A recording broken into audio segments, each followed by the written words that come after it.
Hi ಎಲ್ರಿಗೂ ನಮಸ್ಕಾರ. Welcome back my YouTube channel Krupa Dinachari. ಇವತ್ತು ನಾನು ಮಾಡ್ತಿರೋ ರೆಸಿಪಿ ಪಡವಲಕಾಯಿ ಗೊಜ್ಜು.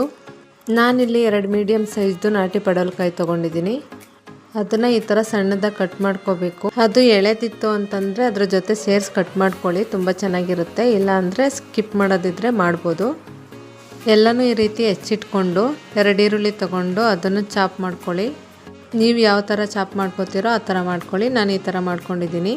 ಇಲ್ಲಿ ಒಂದು ಮಿಕ್ಸಿ ಜಾರ್ಗೆ ತೆಂಗಿನ ತುರಿ, ಕಡಲೆ, ಕೊತ್ತಂಬರಿ ಸೊಪ್ಪು, ಒಂದು ಟೊಮ್ಯಾಟೊ ಹಾಕ್ಕೊಂಡು ಈ ಥರ ರುಬ್ಬಿ ಪೇಸ್ಟ್ ಮಾಡ್ಕೊಳ್ಳಿ.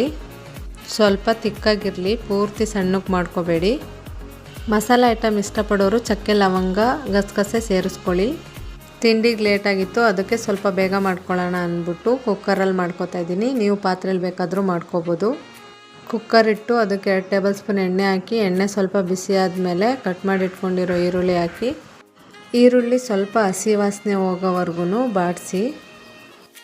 ಯಾವುದೇ ಅಡುಗೆ ಮಾಡಿದ್ರೂ ಈರುಳ್ಳಿನ ಸ್ವಲ್ಪ ಬಾಡಿಸ್ಬೇಕು, ಬ್ರೌನ್ ಕಲರ್ ಬರೋವರೆಗೂ.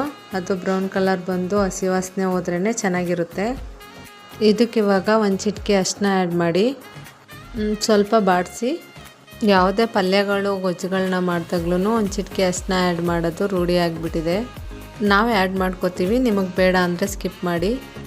ಇವಾಗ ಇದಕ್ಕೆ ಕಟ್ ಮಾಡಿ ಇಟ್ಕೊಂಡಿರೋ ಪಡವಲಕಾಯಿನ ಆ್ಯಡ್ ಮಾಡಿ ಸ್ವಲ್ಪ ಹಸಿ ವಾಸನೆ ಹೋಗೋವರೆಗೂ ಬಾಡಿಸಿ. ಆವಾಗಲೇ ತೆಗೆದಿಟ್ಟಂಥ ಅದ್ರ ಸೀಡ್ಸ್ನ ಆ್ಯಡ್ ಮಾಡ್ತಾಯಿದ್ದೀವಿ, ಯಾಕಂದರೆ ತುಂಬ ಎಳೆದಿತ್ತು. ನಾನಿಲ್ಲಿ ಸ್ವಲ್ಪ ತೊಗರಿಬೇಳೆನ ಆ್ಯಡ್ ಮಾಡ್ತಾಯಿದ್ದೀನಿ, ತಿಕ್ನೆಸ್ ಬರಲಿ ಅಂತ. ಆಮೇಲೆ 2 ಸ್ಪೂನ್ ಸಾಂಬಾರು ಪೌಡ್ರನ್ನ ಹಾಕ್ತಾಯಿದ್ದೀನಿ. ನಾವಿಲ್ಲಿ ಸಾಂಬಾರು ಪೌಡ್ರು, ಚಿಲ್ಲಿ ಪೌಡ್ರನ್ನೇ ಸೇರಿಸ್ಬಿಡ್ತೀವಿ, ಖಾರಕ್ಕೆ ಎಷ್ಟು ಬೇಕಷ್ಟು. ಆಮೇಲೆ ರುಬ್ಬಿಟ್ಕೊಂಡಿರೋಂಥ ಕಾಯಿ ಮಸಾಲೆನ ಆ್ಯಡ್ ಮಾಡ್ತಾಯಿದ್ದೀನಿ.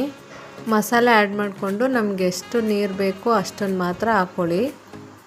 ರುಚಿಗೆ ಎಷ್ಟು ಬೇಕು ಅಷ್ಟು ಉಪ್ಪು ಹಾಕ್ಕೊಳ್ಳಿ. ನಾನಿಲ್ಲಿ ಕಲ್ಲುಪ್ಪನ್ನ ಯೂಸ್ ಮಾಡ್ತಾಯಿದ್ದೀನಿ. ಎಲ್ಲ ಆ್ಯಡ್ ಮಾಡಿ 2 ವಿಸಲ್ ಕೂಗಿಸಿದ್ದೀನಿ. ಈ ರೀತಿ ಪಡವಲಕಾಯಿ ಗೊಜ್ಜು ರೆಡಿಯಾಗಿದೆ. ನಿಮಗೆ ಚಪಾತಿ, ರೊಟ್ಟಿ ಯಾವುದ್ರ ಜೊತೆ ಬೇಕಾದ್ರೂ ತಿನ್ಬೋದು. ನಾನಿಲ್ಲಿ ದೋಸೆ ಹಾಕ್ತಾಯಿದ್ದೀನಿ.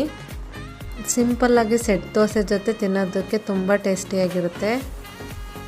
ನಾನಿವತ್ತು ತೋರಿಸಿರೋ ಪಡವಲಕಾಯಿ ರೆಸಿಪಿ ನಿಮಗೂ ಇಷ್ಟ ಆಗಿದರೆ ನೀವು ಮಾಡ್ಕೊಳ್ಳಿ. ನೆಕ್ಸ್ಟ್ ವಿಡಿಯೋದಲ್ಲಿ ಇನ್ನೊಂದು ರೆಸಿಪಿ ಜೊತೆ ಸಿಗೋಣ. ಸರ್ವಂ ಶಿವಮಯಂ.